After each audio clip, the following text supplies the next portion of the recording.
La parte emocional de las y los estudiantes en el salón de clases.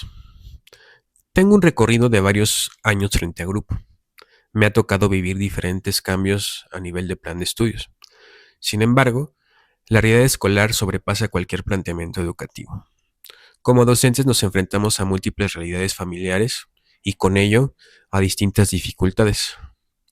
Sé que mi labor es gestionar y proponer estrategias para que las y los niños aprendan, pero ¿será que es lo único que en lo que nos debemos centrar en el día a día?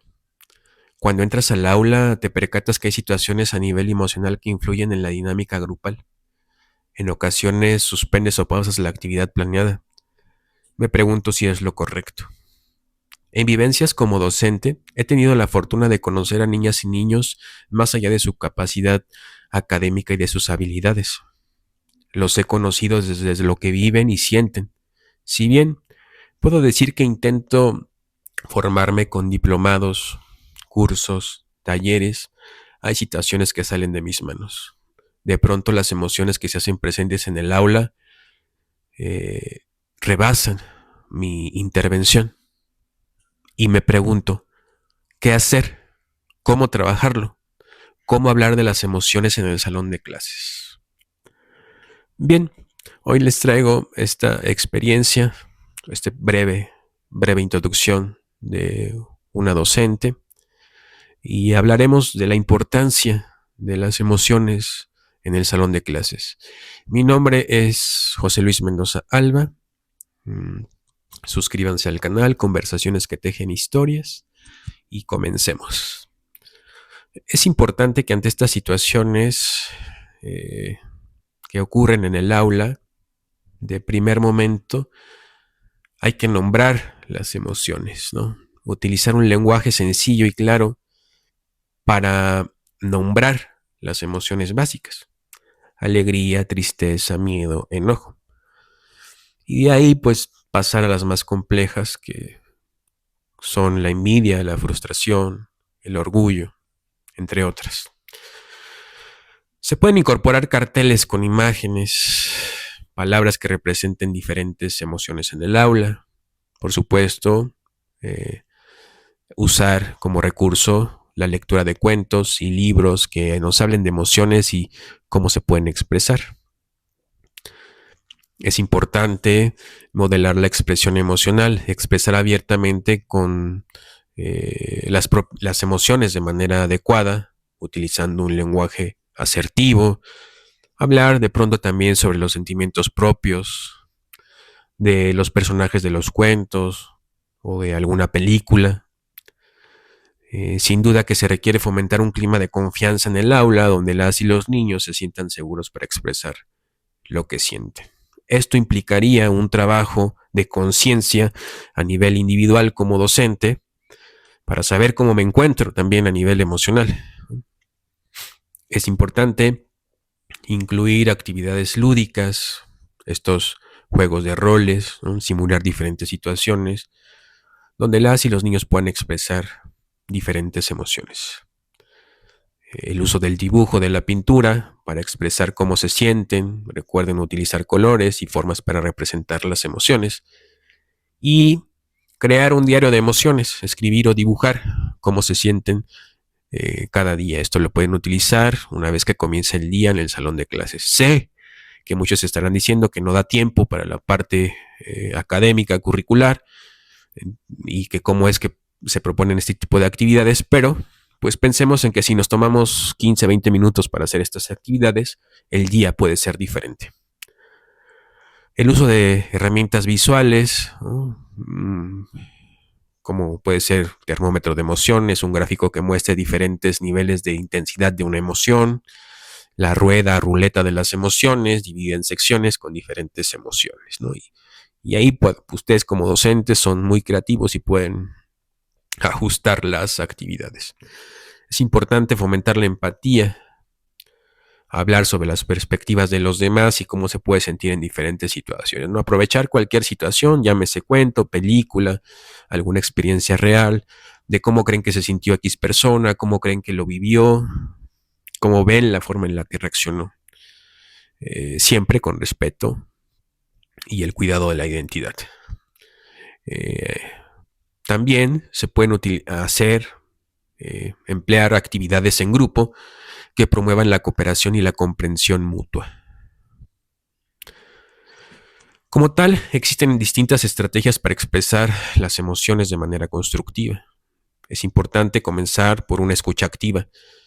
Como docente, debo prestar atención cuando una niña o un niño se acerca a expresar alguna sensación, alguna emoción, considerar no interrumpirles, más bien escuchar lo que nos quieren decir, validar sus emociones y hacerles sentir comprendidos. Entiendo que estés molesto, entiendo que estés triste por esta situación.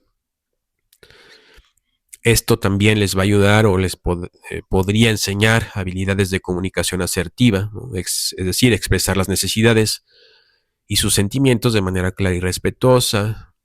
Es importante que en el salón siempre se escuchen los puntos de vista de los demás y, por supuesto, buscar soluciones juntos. Recordar que si bien ustedes son, como docentes, las personas adultas responsables, escuchar lo que existe, las experiencias de las y los alumnos, pueden generarse alternativas ricas, significativas dentro de la propia aula. Resolver conflictos de manera pacífica. Es importante fomentar la negociación, la búsqueda de soluciones consensuadas.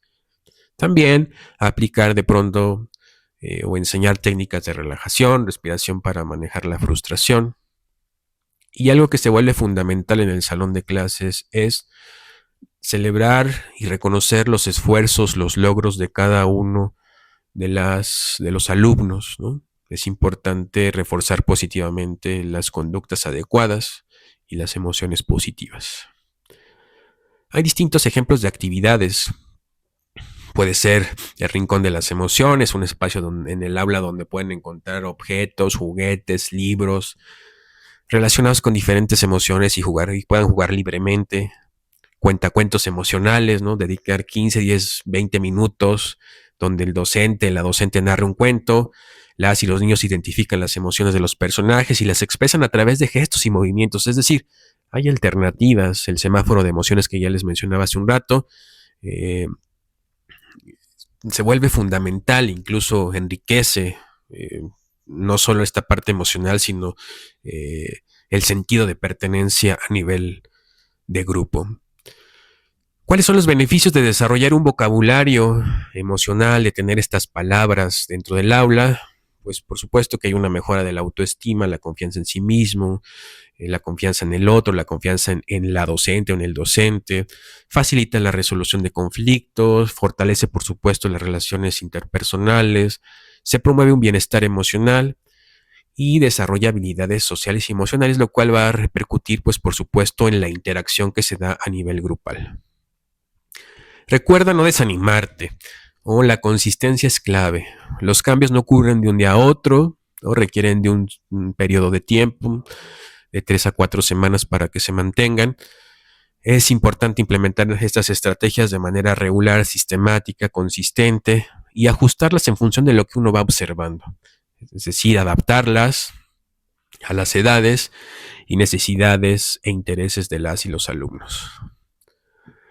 En cuanto a los ámbitos de intervención permitidos, pues sin duda crear un ambiente de seguro y de confianza, fomentar un espacio donde las y los estudiantes se sientan escuchados y respetados. Implementar prácticas de respeto, de empatía, esta educación socioemocional, pues enseñar ciertas habilidades como identificar, expresar y manejar emociones. Ya decíamos hace un rato, realizar actividades que promuevan la autorregulación, la empatía, la resolución de conflictos. Como docentes es importante siempre observar y hacer caso a cualquier señal que nosotros identifiquemos, ¿no? Cuando nosotros reconozcamos cambios significativos en el comportamiento, en el desempeño académico de cualquier alumno, pues es un indicador que puede haber ahí una situación emocional. Es importante también reportar cualquier situación preocupante a las y los profesionistas adecuados. ¿Cuáles pueden ser? Algún orientador escolar, el área de psicología, trabajo social. Si se requiere, pues es importante canalizar a profesionales, ¿no? Si se detecta algún problema emocional o de salud mental que ya no esté dentro del ámbito, ¿no?, de la docencia, del ámbito educativo, el docente debe de referir al estudiante con un especialista. También es importante involucrar a padres, a madres, tutores, cuidadores, para informar sobre estas preocupaciones emocionales de manera objetiva y respetuosa. ¿Cuáles son los límites? Ojo, ¿cuáles son los límites de la intervención? Como docente, primero y fundamental, evitar el rol de terapeuta. El docente no debe asumir funciones de psicólogo o consejero profesional. Su papel es educativo, no clínico. Por lo que es importante evitar hacer diagnósticos o brindar tratamientos en cuanto a la parte emocional. Algo que también se vuelve trascendental es respetar la privacidad, no forzar a las y los estudiantes a revelar información personal. Se requiere, por supuesto, mantener la confidencialidad en cuanto a cualquier información que compartan, salvo en que haya una situación de riesgo para su seguridad. También hay que mantenerse al margen de aquellos asuntos familiares complejos, ¿no? Evitar tomar partido, intervenir directamente en conflictos familiares no corresponde como docentes, por lo que se requiere canalizar estos casos a los servicios escolares o a las autoridades competentes para que tomen las medidas y acciones necesarias. Y hay que tener cuidado con el contacto emocional, es decir, mantener una distancia profesional para evitar cierto favoritismo, cierta dependencia emocional o querer salvar la vida o la situación de alguno de los estudiantes, ¿no? Esto implica evitar involucrarse en las relaciones personales porque esto puede malinterpretarse. ¿Cuáles son estas estrategias para que como docente se realice una intervención ética? Primero, formación continua, ¿no? Seguir formándose, participar en cursos, talleres, diplomados, especialidades, maestrías sobre tal vez educación emocional o alguna otra estrategias pedagógicas que puedan ayudar a la parte de el trabajo como docente. Tener siempre también los límites claros en cuanto a las reglas del salón, la expresión emocional y por supuesto el respeto mutuo. Y el trabajo colaborativo, ¿no? Colaborar con las o los psicólogos escolares, con las orientadoras, orientadores y por supuesto con las familias para brindar un apoyo integral a las y los estudiantes. Bien, espero que este video haya sido de utilidad, que puedan compartirlo a quienes consideren les puede funcionar. Mi nombre es José Luis Mendoza Alba. Suscríbanse al canal Conversaciones que Tejen Historias y síganos para más contenidos. Dejen también algún comentario, un like para saber que les gustó este video y seguir creando nuevos contenidos, esperando que sean de utilidad. Recuerden también que estos videos no sustituyen el que ustedes acudan con el personal especializado si están viviendo alguna situación, algún problema a nivel personal o con sus hijas e hijos. Saludos y hasta la próxima.